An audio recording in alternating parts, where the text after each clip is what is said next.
কবিগুরুর দর্শন যে কত গভীর এবং বিস্তৃত তা অনুভব করতে হলে তার সাহিত্য, সঙ্গীত ও ভাবনার সঙ্গে আত্মস্থ হতে হয়।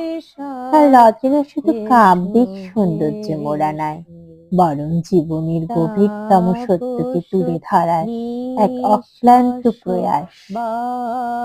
তিনি কেবল একজন কবি ছিলেন না, তিনি ছিলেন এক আন্দোলন, এক বিপ্লব, এক দর্শন। তার রচনা যুগে যুগে বাঙালির মনে আলো জ্বালিয়েছে, পথ দেখিয়েছে। তার সাহিত্য, তার সঙ্গীত, তার জীবনবোধ আজও আমাদের অনুপ্রেরণা যোগায়। তাই রবীন্দ্রনাথকে শুধু ২৫শে বৈশাখে নয়, প্রতিদিন, প্রতি মুহূর্তে, প্রতি ক্ষণে স্মরণ করা দরকার।